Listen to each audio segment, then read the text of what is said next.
So I was in Edinburgh for probably about a year and a half. I came in here numerous times asking for help, for food, for water. I really just wanted an explanation. I don't live here anymore, but I've come back for medical appointments. I was sworn at. The gentleman who works here, who is in his mid-20s, would laughingly deny me water. I was sent all over the place laughing at me because I was homeless. I actually had one lady sat where you are, barking at me for when I needed my benefit. Why don't you do your benefit yourself? And it was about 5 or 6 times I came in here, and it was, you can't use their phones, you're not getting food, you're not getting water, get out. And I just thought, as an advice shop, it's unbelievable. Right, we deal with welfare benefits. Right. But what I'm saying is when I came in here for the issues with my benefit, because they weren't. That's right. So basically, I had Scottish government refused to pay me anything. Ironically, it was the UK government that started helping me out. I was sleeping outside in Murrayfield because the whole reason I was here, I got hit by a bus and I was in a horrific medical condition. 9 times out of 10, the benefit wouldn't pay me, wouldn't give me a reason. Job centre would kick me out, just get out. So I'd end up having to come here. And what I'm saying is, I can't remember what the gentleman's name is, but he's a little bigger, and like probably mid-20s. There was about 5 or 6 times I came in here in a desperate situation. I got no money, did not pay my benefit, I'm on the street. And he would laugh at me and say, you can't use our phones, go use your own phone. And I would say, I don't have credit on my phone. It's impossible for me to call. And it would be this end booth here. And I just think, if someone is in such a desperate situation, even to ask for a glass of water and be laughed at. Yeah, I understand that. Can I just ask you, have a receipt? Yeah. Just let me know what, come here, just here. I just want to know what your situation is and see what we can do. And, no, it's, you know what it is? I had to get out of Edinburgh because I had so many death threats. People were spitting in my face. People realized I was in a desperate situation. As an example, my left eye is the one that got damaged. People would purposely try and spit in my eye. I had people urinating on me. It was the city of Edinburgh. I never want to come back here. All I'm saying is, as an Edinburgh City Council advice shop, why would I be treated like that? I was coming here for help. But do you know the gentleman I'm talking about? There's quite a few of us here, that come to the front desk, But is there any excuse for not even giving me a glass of water? Well, it's not funny. I mean, I was literally outside for 3 weeks fighting for my life, and I would come in here basically saying,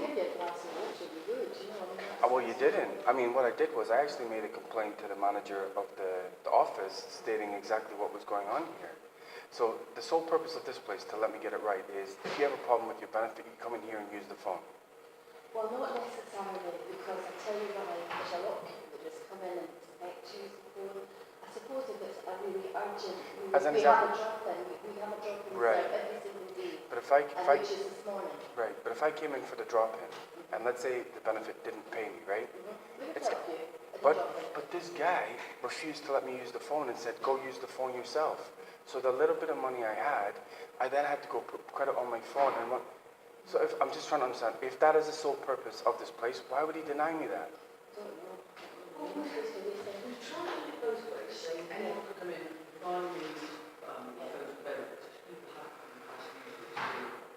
No, but what I'm saying was my...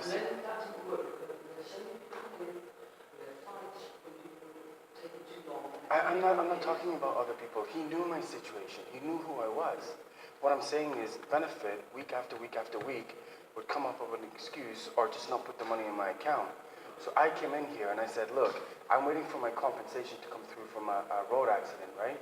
I'm sleeping outside Murrayfield. The people there were stealing my stuff. I came in here, I said, I don't have any money for food, clothes, water, nothing. I need to call the benefit because the job center down on Princess Street is refusing to talk to me. He would then say, well, you can't use our phone, put credit on your phone and call yourself. And I said, I'm desperate here. And at that point, because I'm getting so stressed, I'm like, do you mind if I have a glass of water? Well, go get a glass of water yourself. And to the point, I put in a written complaint. But it happened more than once. We're talking, Barry Fraser.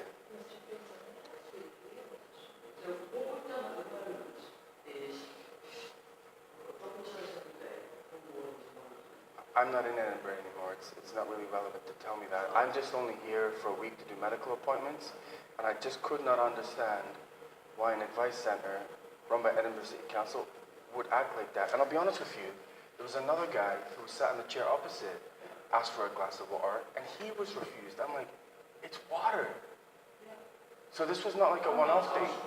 Yeah, because we used to have water in tanks, but we're not anymore. We have to go downstairs, and there's a kitchen. Yeah, I understand. I don't need the semantics of it. What I'm saying is I came in here 5, 6, 7 times in desperate situations. The only things you guys are really here to do are give advice, and I was told to get out.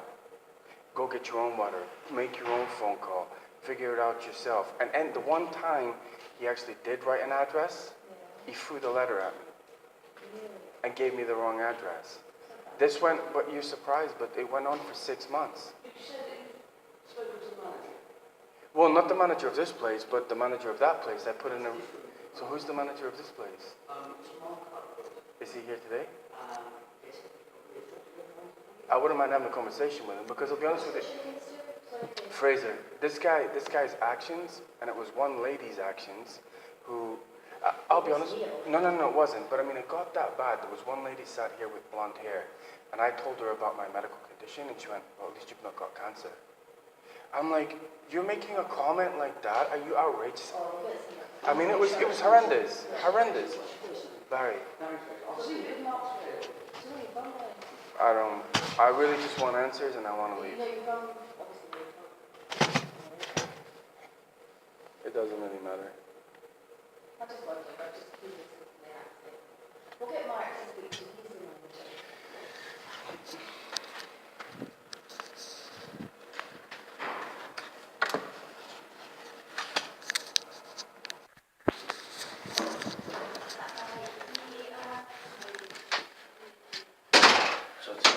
Standing up to my back's a bit of a problem. Okay. So, yeah. I understand you not happy with the way in which you were treated when you came in the shop. So I'm not originally from Edinburgh. Yeah. I came to Edinburgh in very difficult circumstances. Yeah. Normally, I'm an IT manager. I tried to get my job back. I got hit by a bus on Nicholson Street, big legal case. Yeah. So I was very sick, couldn't get the hospital to treat me, disaster with the GPs. So what happened was, and the reason I came here is I was on benefit, obviously, right? Now the benefit, for whatever reason, 1 week they would pay, 1 week they wouldn't pay. 1 week they would pay, and I was literally living by pound to pound. Yeah. I mean, it was that desperate, right? Sometimes I was they weren't helping me at all, the housing. It was just like, get out, it's your issue.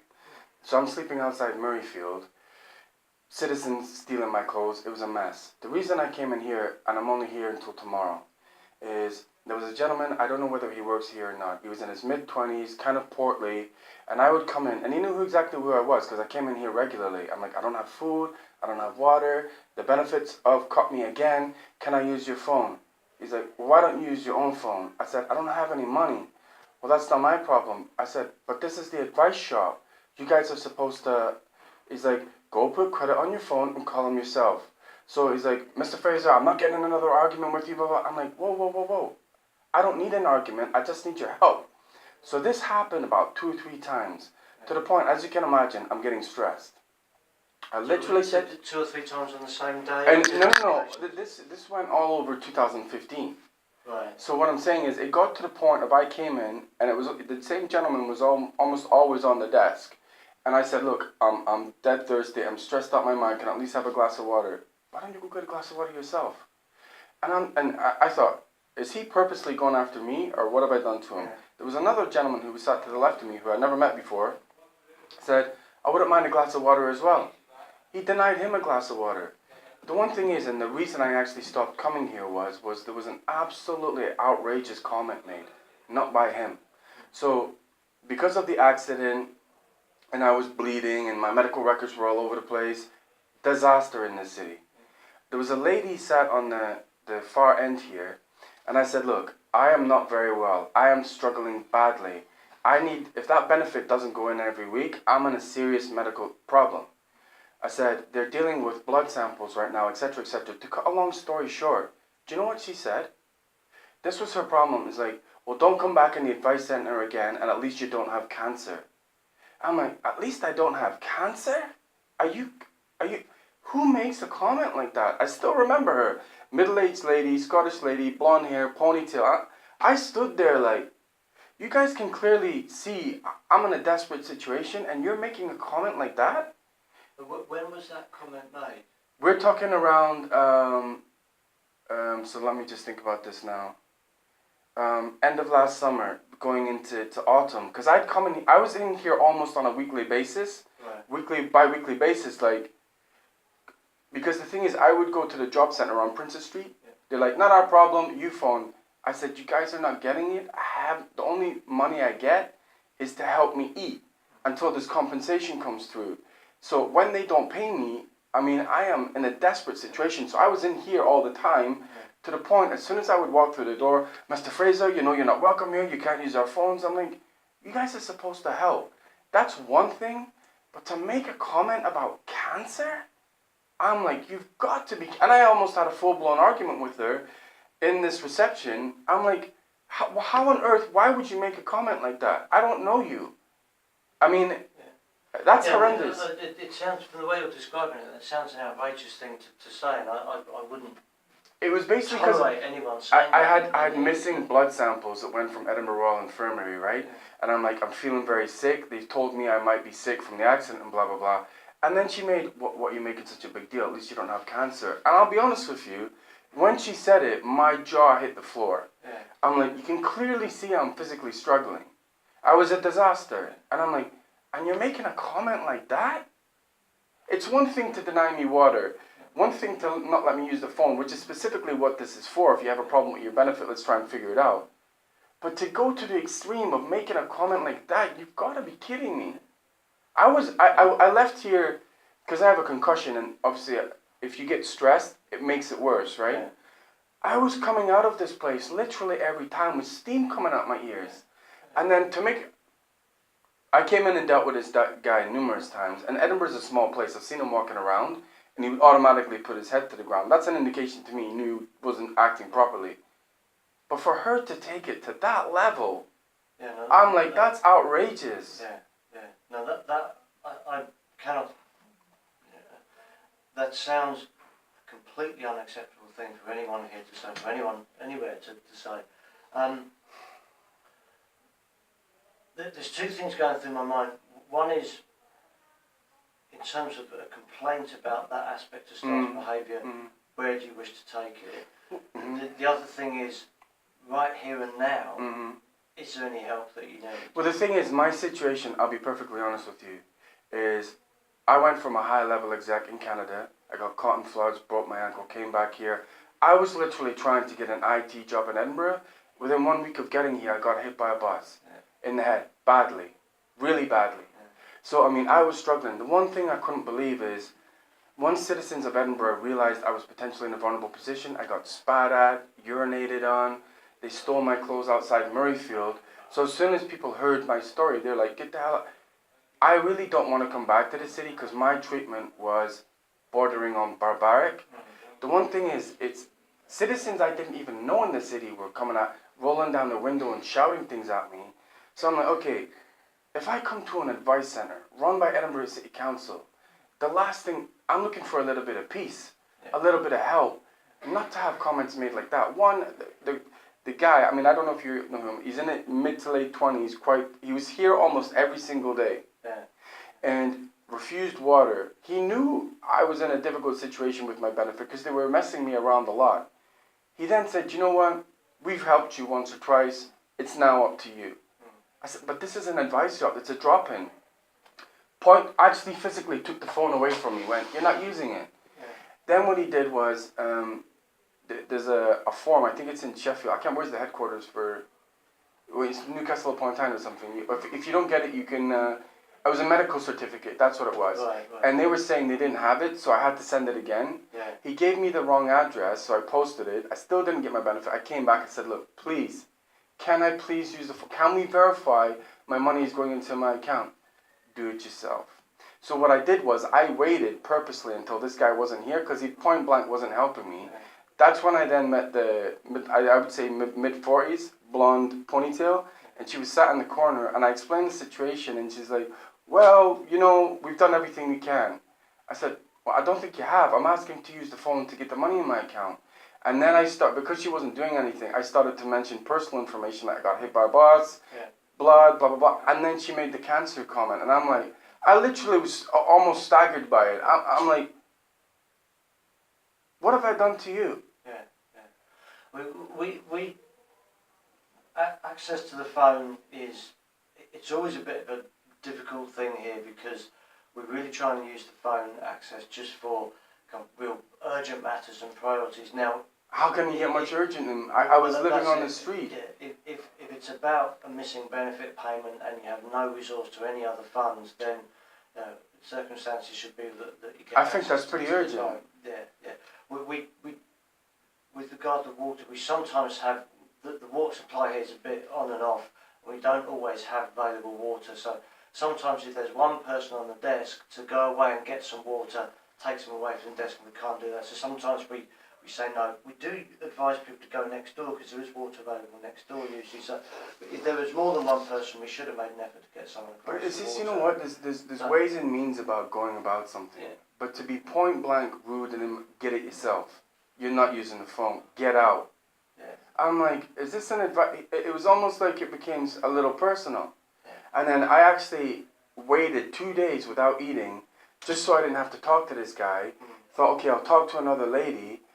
And she made she made that comment, and I'm like, I'm in literally a fight for my life, and you're talking about cancer? Yeah. I mean, it's pretty sick. It's completely unacceptable of any member of staff here that said that, you know, and I can only apologise for anything that they said. You sound a woman with blonde hair and a ponytail. It was dirty blonde, mid-40s, sat in that chair right below the camera. And she just, I mean, I'll be honest with you, the only reason I'm even coming in here is because I had to come back for a couple of medical appointments for this, and it's coming to a close. Yeah. But I came in here and I'm like, they can't get away with what they did. I mean, the stress it put me through was unbelievable. And that concert, I never came back. Yeah. I'm like, if you're willing to make comments like that, I'm not coming back. Yeah. So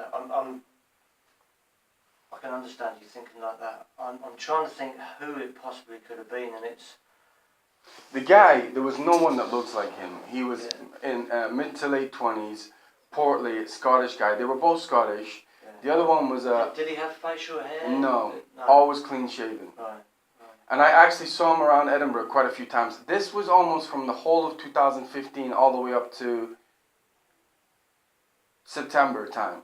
Yeah. And they were drilling me. I mean, it's one thing to not do something, but they were being nasty. Yeah. And I just thought that the woman was probably, I'd say, mid-40s, blonde, dirty hair, average build, maybe about 5'6", 5'7". Yeah. And I'll be honest, I don't think I've ever had a comment like that made to me in my life. No. Never mind when I'm in a medically difficult situation. Yeah. It was obvious from looking at me I was struggling. To make a comment, I'll be honest, it hurt pretty bad. I'm like, I don't know you, I'm coming here for help. Yeah.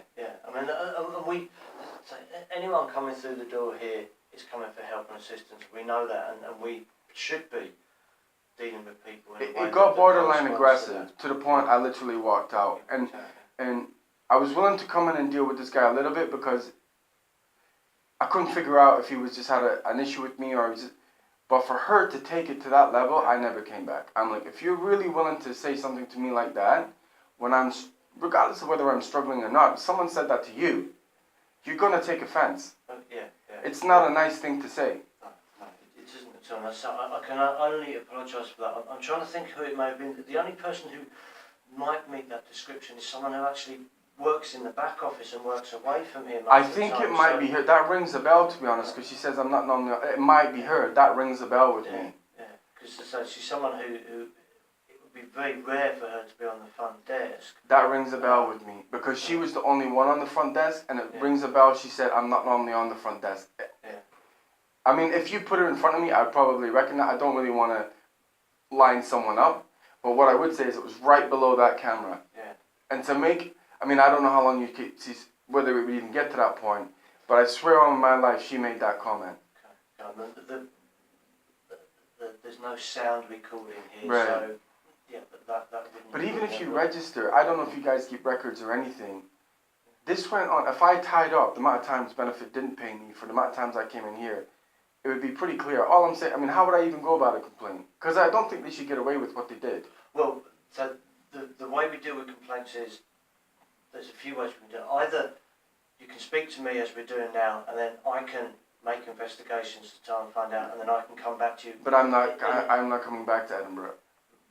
Right, well, there's that informal resolution, or there's a form that can be filled in that kind of makes it more formal, that I then have to complete a report within a certain time scale on a more formal basis. Is it possible, considering my situation, and I'll be honest with you, one of the reasons I got out of Edinburgh was my situation escalated to death threats because they thought I was homeless. I mean, it got nasty in Edinburgh.